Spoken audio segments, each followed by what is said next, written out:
ஊடக நண்பர்கள் வயது நிற்கின்றார்கள். உங்கள் அனைவருக்கும் இந்த அன்புமணி ராமதாஸின் பணிவான வணக்கங்கள். உங்களை சேலத்தில் சந்திப்பதில் மிக்க மகிழ்ச்சி. சேலம் மாவட்டம் என்று சொன்னாலே இது பாட்டாளி மக்கள் கட்சியினுடைய கோட்டை. இது ஒவ்வொரு முறையும் இங்கே வருவதற்கு எங்களுக்கெல்லாம் பெருமை, மகிழ்ச்சி. அதில் முக்கிய காரணம், என்னுடைய வாழ்க்கையில் 10 ஆண்டு காலம் சேலத்திலே தான் கழித்தேன், படித்தேன். இங்கே தான் நான் படித்தேன். இந்த மாவட்டத்தில் 11 சட்டமன்ற தொகுதிகள் இருக்கிறது. இந்த 11 சட்டமன்ற தொகுதியில் அத்தனை தொகுதிகளுக்கும் அத்தனை கிராமங்களுக்கும் சென்று உங்களை சந்தித்திருக்கின்றேன். நம்முடைய மருத்துவர் ஐயா அவர்கள் நம் கட்சியை தொடங்கிய காரணம், 10 ஆண்டு காலம் இந்த ஒடுக்கப்பட்ட சமுதாயம், பின்தங்கிய சமுதாயம், வன்னியர் சமுதாயம் முன்னேற வேண்டும் என்ற நோக்கத்திலே 1980 வன்னியர் சங்கத்தை தொடங்கி எத்தனையோ போராட்டங்களை நடத்தி, வயல் மறியல், சாலை மறியல், பட்டநாமம், தூக்கு கயிறு, மனித சங்கிலி, எத்தனையோ போராட்டங்களை செய்தும் அன்றிருந்த ஆட்சியாளர்கள் அதை கண்டுகொள்ள முடியவில்லை. ஐயாவுக்கு ஒரு அப்பாயின்மெண்ட் கூட கொடுக்க முடியாத ஒரு சூழல் அந்த காலத்தில். இதெல்லாம் பார்த்த ஐயா அவர்கள் ஒவ்வொரு முறையும் அன்றைய முதலமைச்சர் எம்ஜிஆர் அவர்களை சந்தித்து எப்படியாவது சந்திக்க வேண்டும் என்று நேரம் கேட்டு அந்த நேரத்தை கூட ஒதுக்க முடியாத ஒரு சூழல். பிறகு ஐயா முடிவு செய்தார், இவர்களை கேட்பதற்கு பதிலாக நாம் ஒரு கட்சியை தொடங்கலாம், நாம் இயக்கத்தை தொடங்கி வன்னியர்களுக்கு மட்டுமல்ல எல்லா சமுதாயத்திற்கும் சமூக நீதியை வழங்கலாம், எல்லா சமுதாயத்தையும் முன்னுக்கு கொண்டு வரலாம் என்ற நோக்கத்திலே தான் 89 பாட்டாளி கட்சி தொடங்கினார் ஐயா. இன்று தொடங்கி தேர்தல் களத்திலே போட்டியிட்டோம். 1வது சட்டமன்ற தேர்தல், முதலில் போட்டியிட்டது நாடாளுமன்ற தேர்தல். பிறகு 91 சட்டமன்ற தேர்தலிலே போட்டியிட்டோம். ஒரு சட்டமன்ற உறுப்பினர் பண்டுட்டி ராமச்சந்திரன் வெற்றி பெற்றார். ஆனால் அன்று ராஜீவ்காந்தி படுகொலை, அந்த அலை எதிர்த்து நாம் நின்று போட்டியிட்டோம். அன்று மட்டும் அந்த ராஜீவ்காந்தி படுகொலை நடக்கவில்லை என்றால் அந்த தேர்தலிலே நாம் குறைந்தது ஒரு 15 தொகுதியில் வெற்றி பெற்றிருப்போம். ஆனால் அது சூழல். பிறகு 96 தனியாக போட்டியிட்டோம். அந்த தேர்தலில் 4 சட்டமன்ற உறுப்பினர்கள் வெற்றி பெற்றோம்.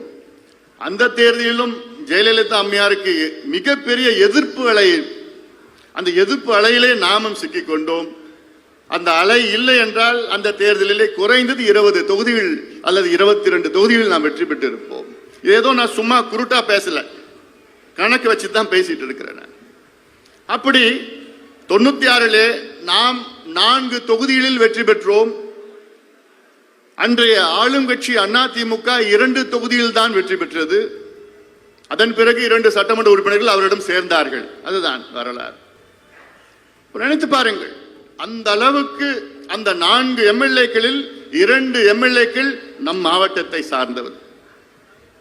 அந்த காலத்தில், அந்த காலம் நான் என்ன சொல்றது, ஒரு 20-25 ஆண்டு காலத்திற்கு முன்பு இதே மண்ணிலே தனியாக 2 தொகுதிகளை வெற்றி பெற்றிருக்கின்ற இந்த மண், இந்த மாவட்டம், இன்னைக்கும் கூட்டணியில 2 தொகுதி தான் ஜெயிச்சிருக்கிறோம்.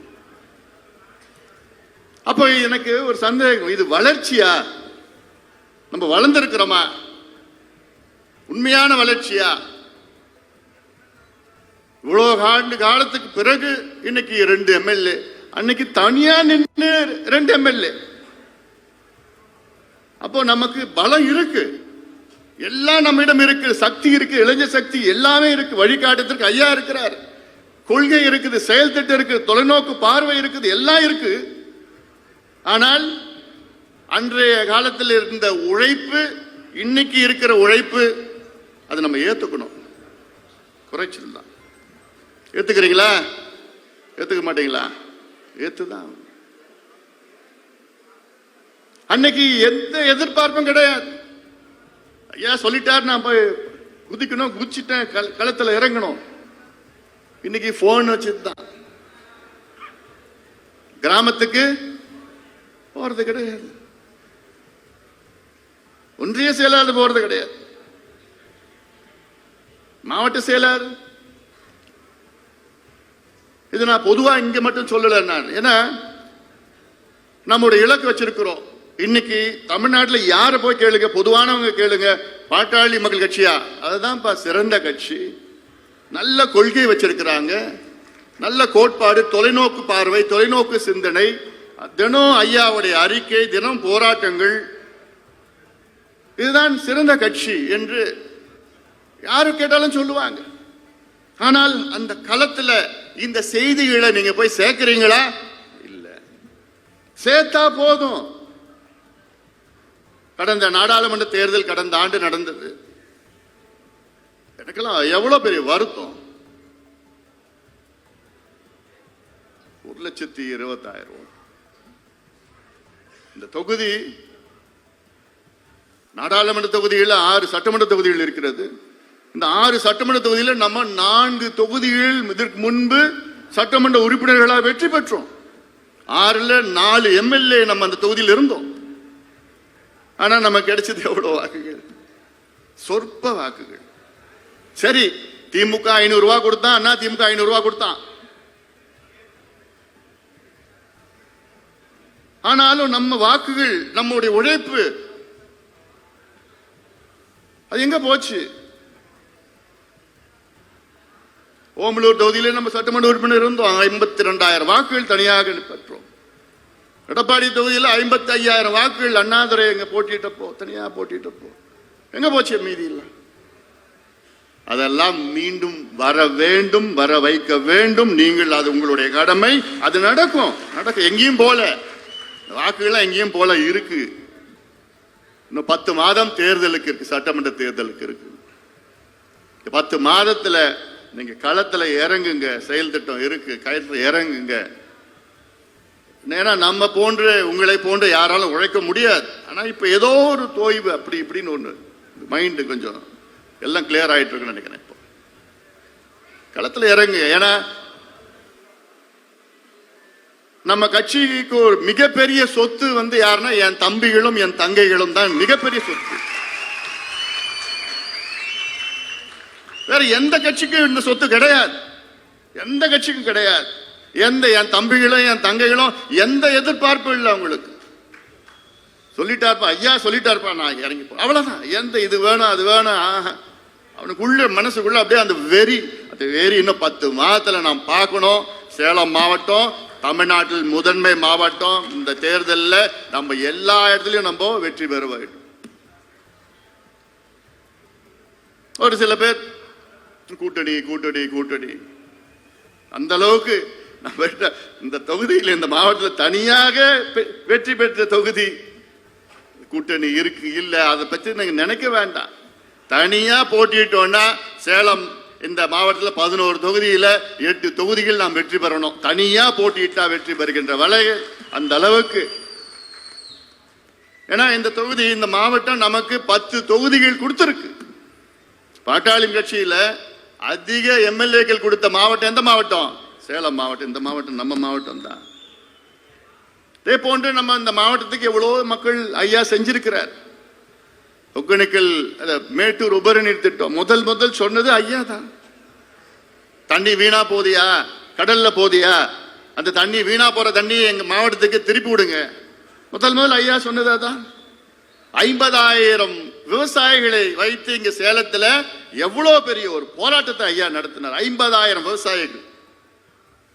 அன்றைய முதலமைச்சர் கலைஞர் அதை பார்த்துட்டு, ஐயோ இவ்வளவு பேர் வந்துட்டாங்களா, சரி ஒரு அறிவிப்பு வரைச்சிடு, சும்மா கசாப்படமா அறிவிப்பு, 3000 கோடியில இந்த மேட்டூர் உபரிநீர் திட்டம் சேலத்தில் நிறைவேற்றப்படும். இதுவரைக்கும் கலைஞர் அப்போ கலைஞர் 3 முறை அறிவிச்சிட்டார்.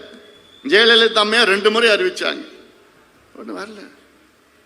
திட்டம் எடப்பாடி அவர்கள் ஆட்சி காலத்தில் 500 கோடி ரூபாயில அங்க ஒரு ஏதோ கொஞ்சம் கிராமத்துக்கு தண்ணி எடுத்துட்டு போயிருக்கிறாங்க.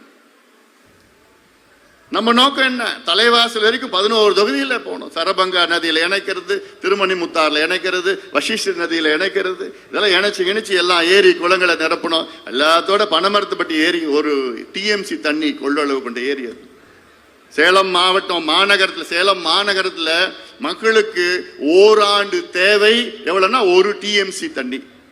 அந்த 1 டிஎம்சி தண்ணி கொள்ளளவு கொண்ட பனமரத்துப்பட்டி ஏரி நீங்க போய் பாருங்க. நானும் போய் பார்த்தேன். பொட்டல் காடா இருக்குது. வேலிக்காத்தா கருவேலம், சீம கருவேலம், அதை கூட தூர்வாரி சுத்தப்படுத்த துப்பில்லாத ஆட்சி தான் இங்க நடந்து கொண்டிருக்கு. துப்பு கிடையாது இந்த ஆட்சிக்கு.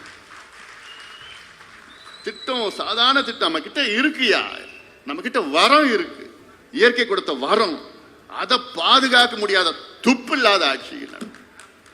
இன்னைக்கு முதலமைச்சர் விழுப்புரத்தில் தியாகிகள் மணிமண்டபம் திறக்கிறார். திறக்கட்டும். எந்த தியாகிகள்? ஐயா ஒரு வாரம் சாலை மறியல் அறிவிச்சார். இவங்க கிட்ட கேட்டு கேட்டு பார்த்தாரு, கொடுக்கல, இடஒதுக்கீடு கொடுக்கல, தனியா கொடுக்கல.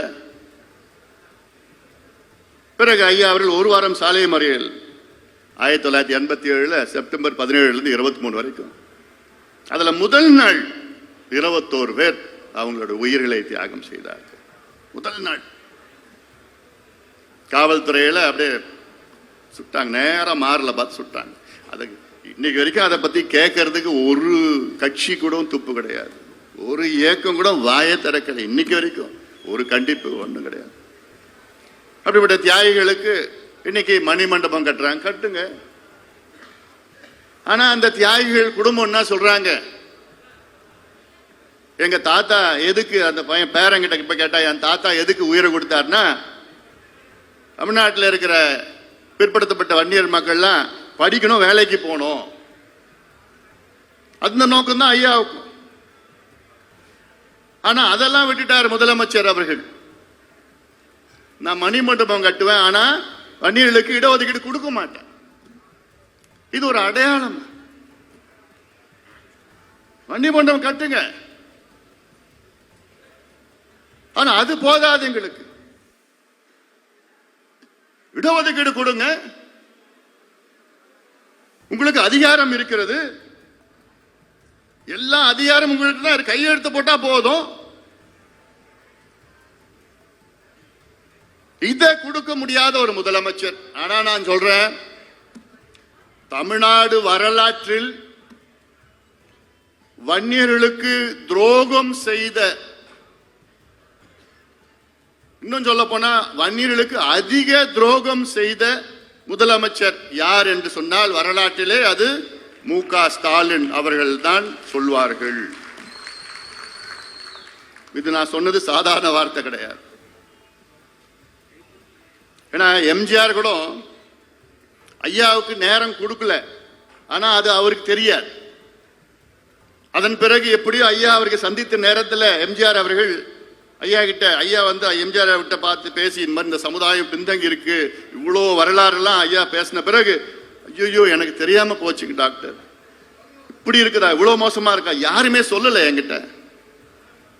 அங்க 2 அமைச்சர்கள் பக்கத்தில் நின்றுட்டு இருந்தாங்க, அவங்கள பிடிச்சி திட்டுன்னு திட்டி விட்டார். பேரை சொல்ல விரும்பல நான். அந்த 2 அமைச்சர்கள் திட்டு, என்ன நினைச்சிட்டு இருக்கீங்க, இவ்வளோ சொல்லிட்டு இருக்காரு, இவ்வளோ காலமா எனக்கு ஏன் தெரியாம போச்சு.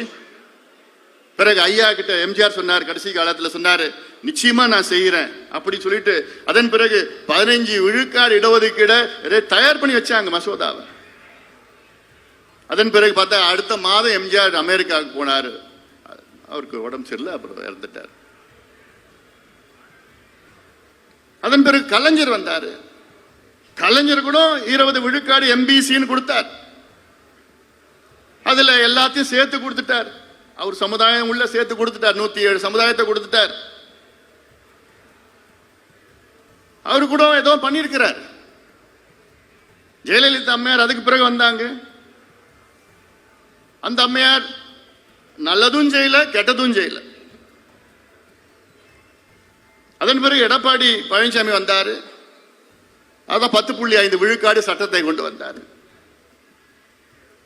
சட்டத்தை ரத்து பண்ணிட்டாங்க ஸ்டாலின் அவர்கள் ஆட்சி காலத்தில். சரியான முறையில் வாதம் நடக்கல, நீதிமன்றத்தில் ஏதோ போட்டுக்கிட்டு பண்ணி, பிறகு உச்ச நீதிமன்றம் ஒரு தீர்ப்பு வழங்குகிறது. என்னன்னா, தமிழ்நாட்டில் வன்னியர்களுக்கு உள்ஒதுக்கீடு கொடுக்க எந்த தடையும் கிடையாது, தாராளமா கொடுங்க, கொடுக்கலாம் என்று யார் சொன்ன? உச்ச நீதிமன்றம். அதுக்கு மேல எந்த அப்பீலும் கிடையாது. உச்ச நீதிமன்றம் சொல்லுது தமிழ்நாட்டில் வன்னியர்களுக்கு உள்ஒதுக்கீடு கொடுக்கலாம், நியாயப்படுத்தி கொடுங்க, தரவுகள் சேகரிச்சு நியாயப்படுத்தி கொடுங்க, அவ்வளவுதான். இப்படி உச்ச நீதிமன்றம் சொல்லி 3 வருஷம் ஆகுது.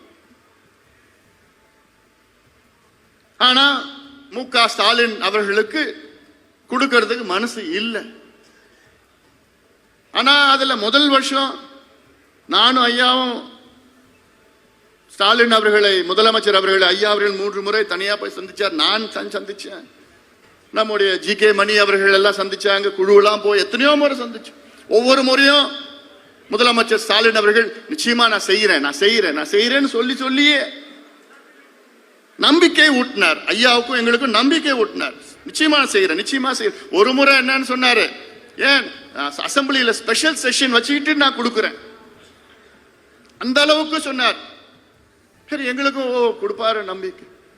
அப்புறம் பார்த்தா 2 ஆண்டுகளுக்கு பிறகு பார்த்தா அது பண்ண முடியாதுங்க, அது செய்ய முடியாதுங்க, அது மத்திய அரசு செய்யணுங்க. இந்த 2 ஆண்டு காலையில் என்ன மாற்றம் வந்தது அவருக்கு? என்ன? இந்த மக்கள் முன்னேறக்கூடாது, இந்த மக்கள் படிக்காம கல்வி அறிவு இல்லாம மதுவுக்கும் குடிக்கும் போதைக்கும் அடிமையாகி அப்படியே இருக்கணும், முன்னேறக்கூடாது. அப்பதான் இவங்களுக்கு ஓட்டு போடுவாங்க, இவங்க ஓட்டு வங்கி. அந்த ஒரே காரணத்துக்காகத்தான் இன்னைக்கு ஸ்டாலின் அவர்கள் அதிகாரம் இருந்தும், தரவுகள் இருந்தும், உச்சநீதி வழக்கு தீர்ப்பு இருந்தும், எல்லாம் இருந்தோம், மனசு இல்லை அவருக்கு கொடுக்கிறது, மனசு இல்லை. இந்த மக்கள் படிச்சுடுவாங்க, படிச்சா முன்னுக்கு வந்துடுவாங்க, ஓட்டு போட மாட்டாங்க. ஒரே காரணம் தான். நான் கேட்கிறேன், உங்களுக்கு மத்திய அரசு அந்த கணக்கு எடுத்து இல்ல மத்திய அரசு செஞ்சாதான் நீங்க கொடுக்க முடியும்னா, நீங்க மத்திய அரசுக்கு ஒரு கடிதம் எழுதி பாருங்க. என்ன கடிதம் எழுதுங்க? மத்திய அரசு கிட்ட போயிட்டு 20 விழுக்காடு எம்பிசியை மறுசீரமைப்பு செய்ய நாங்கள் திட்டமிட்டிருக்கின்றோம், உள்ஒதுக்கீடு கொடுக்க திட்டமிட்டிருக்கின்றோம், அது செய்வதற்கு எங்களுக்கு அதிகாரம் இருக்கிறதா என்று ஒரு கடிதம் எழுதுங்க. நான் எழுதியிருக்கலாம்ல. மத்திய அரசு முடியுமா முடியாதான்னு சொல்லுவாங்களே, அதெல்லாம் பண்ண மாட்டாங்க, அதெல்லாம் செய்யறது கிடையாது. நாங்க மணிமண்டபம் கட்டுறோம், அந்த தியாகிகள்லாம் வர வச்சு அவங்க கிட்ட சொல்லி 2 நாளா ட்ரைனிங் நடக்குது. அவங்களுக்கு 21 தியாகி குடும்பத்தை 2 நாள் முன்னாடி இந்த தாசில்தார்லாம் கூட்டிட்டு போயிட்டாங்க. கூட்டிட்டு போய் அங்க உட்கார வச்சு நீங்க இப்படி சொல்லணுங்க, கலைஞர் செஞ்சாருன்னு சொல்லணும், ஸ்டாலின் செஞ்சாருன்னு சொல்லணும், இப்படி சொல்ல வீடியோ எல்லாம் எடுத்துட்டு இருந்தாங்க. யாரு சொன்னாலும் என்ன, அதற்கு இந்த 20 விழுக்காடு இடஒதுக்கீடு கிடைத்ததுக்கு காரணம் ஒரே ஒரு நபர், மருத்துவர் ஐயா அவர்கள் தான், நம்முடைய ஐயா அவர்கள் தான். எத்தனை பேர் என்ன சொன்னாலும் சரி. அதனால இதெல்லாம் வரலாற்றில் இருக்கும், நல்லா பேச போறாங்க. இதெல்லாம் இந்த தேர்தலில் தெரியும், வருகின்ற தேர்தலில் தெரியும். இன்னும் நிறைய இருக்கு, சொல்றதுக்கெல்லாம் இருக்குது, அதெல்லாம் பார்த்துக்கலாம். சேலம் மாவட்டத்தை மறுபடியும் சொல்றேன், இங்க சேலம் ரயில்வே கோட்டம். நான் இன்னொரு செய்தி, இங்க இந்த இடஒதுக்கீடு சம்பந்தமா இன்னைக்கு மட்டும் நம்முடைய அண்ணன் வீரபாண்டியார் இருந்திருந்தார்னா இன்னைக்கு 10% நமக்கு கிடைச்சிருக்கும். ஏன்னா அவர் எப்படியாவது ஸ்டாலின் அவரிடம் போட்டு சண்டை போட்டு போராடி எப்படியாவது வாங்கி கொடுத்திருப்பார்.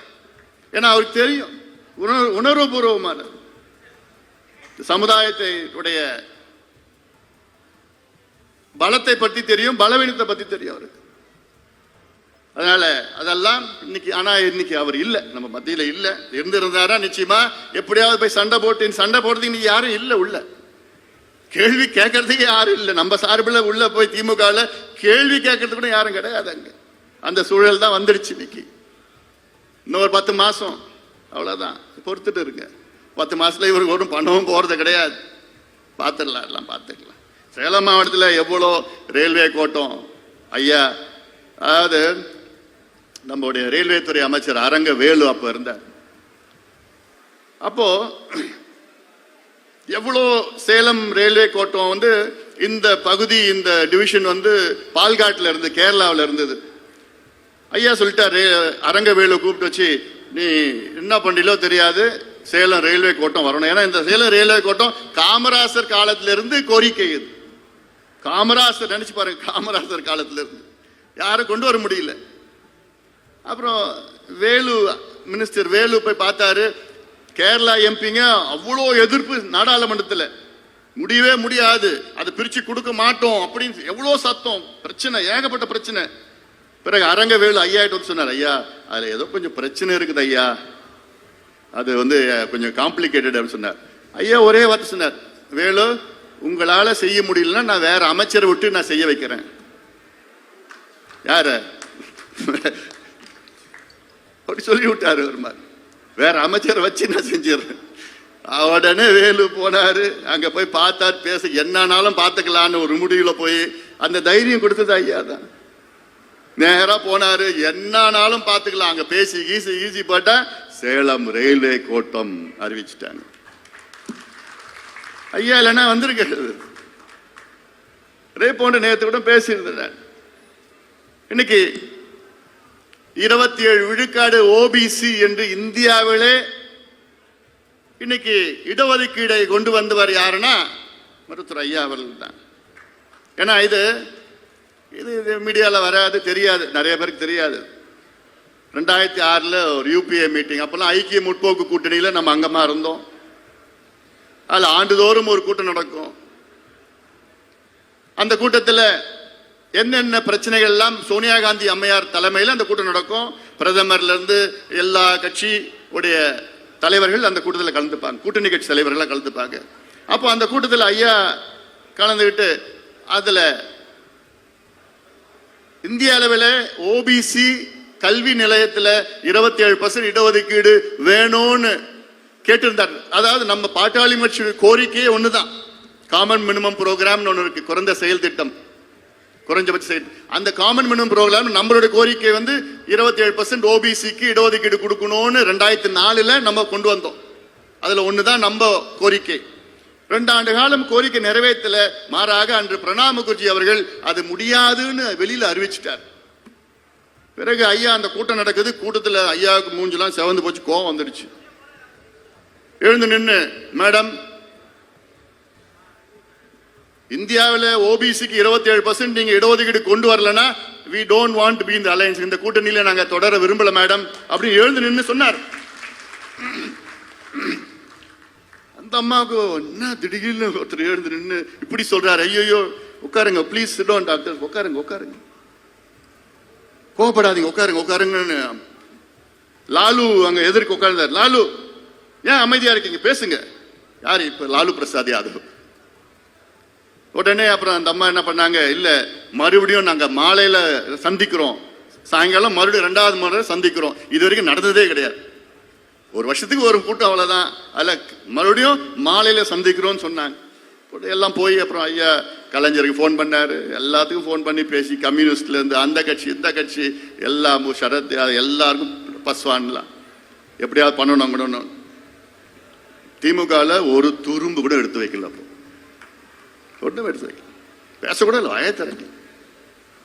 பிறகு அன்னைக்கு மாலையில அப்புறம் பேசி லாபி பண்ணி கம்யூனிஸ்ட் எல்லாம் போட்டு பேசி அன்னைக்கு மாலையில சோனியா காந்தி அம்மா அறிவிக்கிறாங்க என்னன்னு, இந்தியாவில் கல்வி நிலையங்களில் 27 விழுக்காடு இதர பிற்படுத்தப்பட்ட மக்களுக்கு இந்த ஆண்டிலிருந்து வழங்கப்படும்.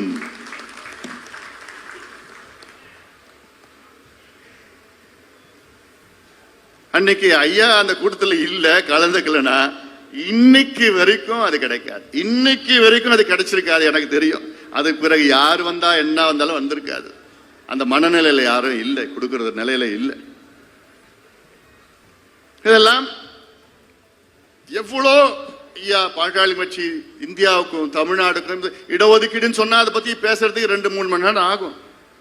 இந்தியாவில் 6 இடஒதுக்கீடு கொண்டு வந்தது யாருன்னா ஐயா தான். இது வரைக்கும் இன்னைக்கு இருக்கிற தலைவர்கள், இந்தியாவில் இருக்கிற தலைவர்கள்ல ஒருத்தர் கூட ஒரு இடஒதுக்கீடு கொண்டு வரல. இன்னைக்கு இருக்கிற தலைவர்கள்ல, இன்னைக்கு வாழ்ந்து கொண்டிருக்கிற தலைவர்ல ஒரு நபர் கூட ஒரு இடஒதுக்கீடு வாங்கி தந்தது கிடையாது இந்தியாவில். ஆனால் இந்திய அளவில் 2, தமிழ்நாட்டில் 4 இடஒதுக்கீடுகளை பெற்று தந்தவன் நம்முடைய மருத்துவர் ஐயா அவர்கள் தான். இப்படி எல்லாம் நமக்கு எவ்வளோ பலம் இருக்கிறது. ஆனால் களத்தில் இதெல்லாம் போய் செய்தி சொல்லுங்க. போன் வச்சுக்கிட்டு அரசியல் பண்ணது போதும். கிராமத்துக்கு போங்க, போனாதான் அங்க போய் பார்ப்போம் பலம். ஏன்னா நம்ம இருக்கு, மக்கள் இருக்கிறாங்க, இளைஞர்கள் இருக்கிறாங்க, அவங்க அள்ளிட்டு வரலாம். கிராமத்துக்கு போனா அதுல போய் உங்களுக்கு யோசனை இப்படியே பண்ணிக்கலாம், அப்படி பண்ணிக்கலாம், இப்படி பண்ணிக்கலாம். ஏன்னா ஊடகங்கள் நமக்கு ஆதரவாலாம் இல்ல. ஒரு சில ஊடகங்கள் இருக்கிறாங்க. நான் ஆதரவாலாம் கேட்கல, நான் இருக்கிறத போடுங்கன்னு சொன்னா. திருவண்ணாமலையில நடத்தணும், 25 நாள்ல ஒரு மாநாடு நடத்தணும், 5 லட்சம் பேர் வந்தாங்க. அதெல்லாம் ஒரு செய்தியே கிடையாது. அதெல்லாம் ஒரு செய்தி கிடையாது ஊடகத்துக்கு. சமீபத்தில் ராணிப்பேட்டை மாவட்டம், நெமிலி ஒன்றியம், நெல்வாய் கிராமம், இங்க 2 பிள்ளைங்க பெட்ரோல் ஊற்றி கொளுத்தப்பட்டார்கள். திருமால்பூர் அங்க இருக்கிற பக்கத்து கிராமத்துக்கும் இவங்களுக்கும் தொடர்ந்து சண்டை. 2 தம்பிங்க, பாட்டாளி மக்கள் கட்சியை சார்ந்த 2 தம்பிங்க. அதாவது பெட்ரோல் ஊத்தி கொளுத்துறது எவ்வளோ பெரிய ஒரு கொடூரம், ஒரு வன்மம். அப்படி செஞ்சிருக்கிறாங்க. இது ஒரு செய்தியா கூட வரல, எந்த தொலைக்காட்சியிலையும் எந்த பேப்பர்லயும். ஒரு செய்தியா போடுறதுக்குள்ள தமிழ்நாட்டில் ஊடகத்துறையில் மனசுல ஈரம் கிடையாது.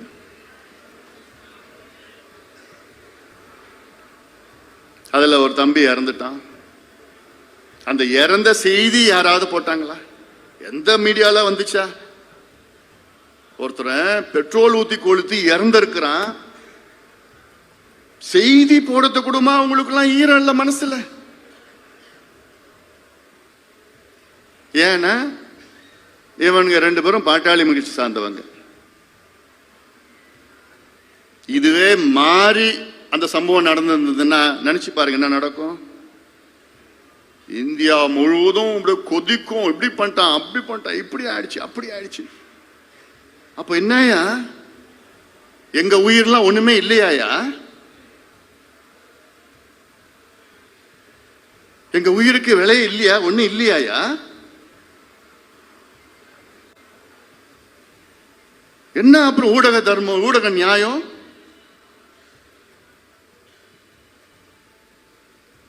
அதுல என்னுடைய முதல் கவலை என்ன, அன்னைக்கு ஏதாவது பிரச்சனை ஆயிட போதும், இங்க பிரச்சனை, அங்க கலவரம், இப்படி பந்துற போதுன்னு என்னுடைய முதல் கவலை அது. நான் நம்ம கட்சிக்காரன் பேசி எங்கேயோ பண்ணிடாதீங்கடா, அமைதியா இருந்தா, பிரச்சனை வேணாம் வேணாம் வேணாம். கடந்த காலம் போன்று இருந்ததுன்னா இந்நேரம் வேற விதமா ஆயிட்டு இருக்கும், உங்களுக்கே தெரியும். ஆனா அதெல்லாம் நமக்கு வேண்டாம். ஐயா கஷ்டப்பட்டு வாங்கி கொடுத்து 20 விழுக்காடு இடஒதுக்கீடு எம்பிசின்னு இருக்கு, அதுல படிச்சு வேலைக்கு போனோம். அந்த தம்பிங்களுக்கு வழக்கு வேண்டாம், அதுதான் நாங்க இருக்கிறோம். யா இல்ல எங்களுக்கு அரசியல் ஆதாயத்துக்காக நீ இது பண்ணுடா, அப்படி பண்ணுடான்னா 1 நிமிஷம் ஆகும். அதெல்லாம் நாங்க செய்ய மாட்டோம். 20 ஆண்டுகளுக்கு முன்பு தமிழ்நாடு, வட தமிழ்நாடு எப்படி இருந்ததுன்னு தெரியல உங்களுக்குலாம். தினம் பிரச்சனை, தினம் கலவரம், தினம் அங்க பிரச்சனை, இங்க எனக்கு ஐயா நினைச்சு பார்த்தாரு. ஐயோ வேண்டாம் ஐயா, ஒரு நபரால இன்னைக்கு வட தமிழ்நாட்டில் 30 ஆண்டு காலம் அமைதி நிலவை கொண்டிருக்கிறது. ஒரே ஒரு நபர். வேற விதமா போ. சேலம் மாவட்டம் அப்ப பாத்தீங்கன்னா சேலம், நாமக்கல், தர்மபுரி, கிருஷ்ணகிரி 4 மாவட்டமும் சேர்ந்ததுதான் சேலம் மாவட்டம். இப்ப 4 பிரிச்சுட்டாங்க. இந்த சேலம் மாவட்டத்தில் பாத்தீங்கன்னா அப்பதான் அவ்வளவு நக்சலைட்ஸ், மாவோயிஸ்ட் நக்சலைட்ஸ். யாரு? நம்ம பிள்ளைங்க தான். ஏன்? படிப்பு இல்லை, வேலை இல்லை, அவ்வளோ இருந்தாங்க. ஐயான்னு என்னைக்கு வந்தாரோ அவங்க அத்தனை பேரும் வந்து சரண்டர் ஆகி ஐயா கிட்ட, நாங்க வர ஐயா, நீங்க எங்களை படிக்க வைங்க, எங்களுக்கு வேலையை வாங்கி கொடுங்க. அந்த நம்பிக்கை ஐயா மீது வைத்துதான் இன்னைக்கு நக்சலிசம்னு ஒண்ணு தமிழ்நாட்டில் இல்லாம போனதுக்கு காரணம் யாரு? மருத்துவர் ஐயா அவர்கள் தான். இதெல்லாம் எவ்வளோ இருக்கு, எவ்வளோ பேசிட்டு போகலாம், எவ்வளோ இருக்கு, எவ்வளோ செய்திகள் மக்கள் கிட்ட நீங்க சொல்லலாம். என்ன அண்ணாமலை அப்படியே பார்க்குறேன், அப்படியே பார்த்து நிற்கிறேன். ஒன்னு தான் சேர்த்து சொல்றேன், உன் தொகுதியில் வாங்கினிய ஓட்டு 52,000 ஓட்டு வாங்கின தொகுதி. அதெல்லாம் இது எல்லாத்துக்கும் தான் சொல்றேன். 10 மாசம் தான் இருக்கு. 10 மாதத்துல களத்துல இறங்குங்க. அந்த வெறி வரணும், அப்படியே கோவம் வரணும், அப்படியே உள்ள கடிச்சு இறங்கு. வருமா? என்ன உன் மூஞ்ச பார்த்தா வர மாதிரி தெரியல எனக்கு. இறங்குங்க, போங்க, பார்த்துக்கலாம். 2ல் 1 பார்த்துக்கலாம். ராமகிருஷ்ணா வந்துடுச்சா? வந்துடுச்சா? அதனால இது ஒவ்வொரு தம்பிக்கும் ஒவ்வொரு தங்கைகளுக்கும் இது வரணும். களத்தில் போய் இறங்கி பார்த்து உறுதியாக நாம் வெற்றி பெறுகின்றோம், உறுதியாக வெற்றி பெறுகின்றோம். ஏன்னா தமிழ்நாட்டில் இனி வரும் காலத்தில் எல்லா ஆட்சிகளும் கூட்டணி ஆட்சி தான், அதில் மாறு கருத்து கிடையாது. தமிழ்நாட்டில் இனி வரும் காலத்தில் எல்லா ஆட்சியும் என்ன, கூட்டணி ஆட்சி தான். எந்த ஒரு கட்சியும் தனியா ஆட்சிக்கு வர முடியாது, வெற்றி பெற முடியாது. அது ஒரு சூழல் வந்துடுச்சு. அப்படிப்பட்ட கூட்டணி ஆட்சி வருகின்ற சட்டமன்ற தேர்தலில் அதில் பாட்டாளி கட்சி நீங்க எவ்வளோ வேகமாக வேலை செய்கிறீங்களோ, எவ்வளோ அர்ப்பணிப்போடு களத்தில் நீங்க இறங்குறீங்களோ, அதே போன்று அந்த அளவுக்கு நமக்கு வெற்றி கொடுக்கும். நம் வெற்றி கொடுக்கும். அந்த வெற்றியை நாம் பெறுவோம். ஏன்னா இதுல வேற என்ன, இதுல 10 மாவட்டத்தில் பேசுற பேச்சு வேற, சேலம் மாவட்டத்தில் பேசுற பேச்சு வேற. ஏன்னா நீங்க தான் மற்ற மாவட்டத்தை எடுத்துக்காட்டு, நீங்க தான் எடுத்துக்காட்டு, யுவர் எக்ஸாம்பிள். அந்த எடுத்துக்காட்டு நீங்க அந்த பழைய நிலையை நீங்கள் கொண்டு வாருங்கள் என்று உங்களை மீண்டும் மீண்டும் அன்போடு பாசத்தோடு உரிமையோடு கேட்டுக்கொண்டு நன்றியோடு அமர்கின்றேன்.